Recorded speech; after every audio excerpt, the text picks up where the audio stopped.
Doctor Hiralal अलावा जी। माननीय अध्यक्ष महोदय, बहुत बहुत धन्यवाद। माननीय अध्यक्ष महोदय, मध्य प्रदेश महानगर क्षेत्र नियोजन एवं विकास विधेयक 2025 के माध्यम से मध्य प्रदेश में विकसित भारत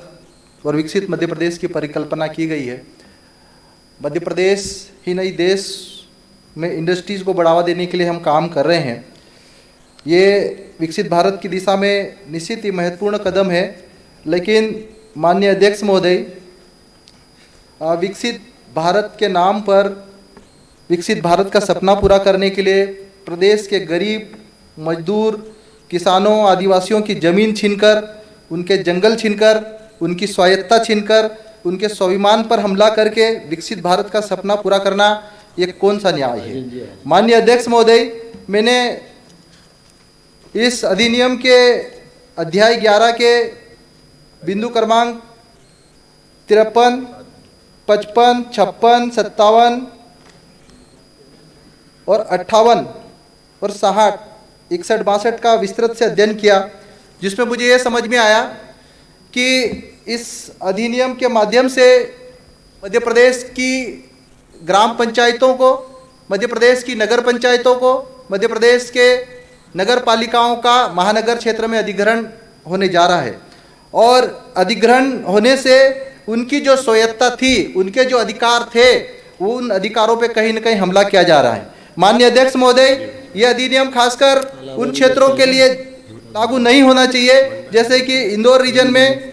उज्जैन, देवास और धार को शामिल किया जाएगा। माननीय अध्यक्ष महोदय, जैसा कि संविधान के आर्टिकल 244(1) और 2 के तहत यह अधिनियम यह आर्टिकल यह मान्यता नहीं देता है कि अनुसूचित क्षेत्रों में यह अधिनियम लागू नहीं होना चाहिए, क्योंकि संविधान का आर्टिकल जिसमें 5वीं अनुसूची और पेशा का प्रावधान है, यह इस अधिनियम को अनुसूचित क्षेत्रों में लागू होने की मान्यता नहीं देता है, क्योंकि 5वीं अनुसूचित क्षेत्रों में आदिवासियों की जमीन की रक्षा करने के लिए खासकर ग्राम सभा के माध्यम से विशेष अधिकार उनको दिया गया है। अगर यह अधिनियम लागू होता है तो ग्राम सभा के रूप में आदिवासियों को मिला पेशा एक्ट के तहत जो अधिकार, विशेष अधिकार दिया गया कि वो अपनी सहमति के बगैर उद्योगों को जमीन नहीं देंगे, अगर ये एक्ट लागू होता है धार जिले में तो निश्चित ही धार जिले के आदिवासियों को उनकी ग्राम सभा के बगैर उनकी जमीन ली जाएगी। माननीय अध्यक्ष महोदय, जो 74वां संविधान संशोधन जो कहता है कि नगर पालिका और नगर महानगर के लिए जो बनाया गया है 74वां संविधान संशोधन, इस संशोधन के माध्यम से स्पष्ट है कि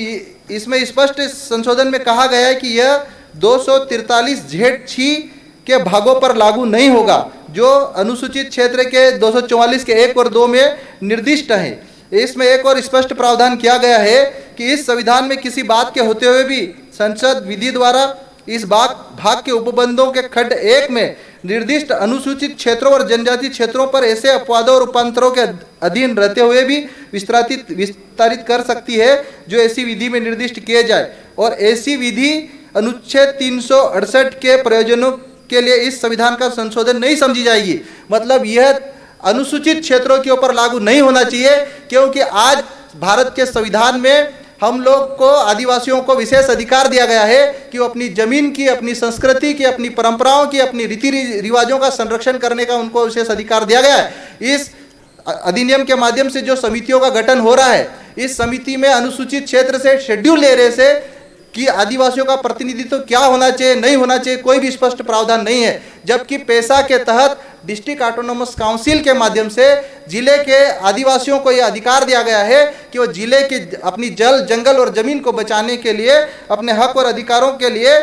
वो स्वयं निर्णय के लिए सक्षम है। लेकिन जिस प्रकार किसान भाइयों को उनकी मर्जी के बिना जो जमीन छीनने के लिए कानून लाया जा रहा है, इस कानून का मैं सख्त लहजों में विरोध करता हूं, क्योंकि यह कानून गरीब, किसान, मजदूर और गांव विरोधी कानून है। शहरों का विकास होना चाहिए, शहरीकरण होना चाहिए, विकसित भारत बनना चाहिए, लेकिन विकसित भारत के नाम पर गरीबों की कब्र पे ये विकसित भारत की नींव नहीं रखी जानी चाहिए। ये ऐसा मेरा अनुरोध है। आपने मुझे बोलने का अवसर दिया, आपको बहुत बहुत धन्यवाद। बहुत बहुत धन्यवाद डॉक्टर साहब।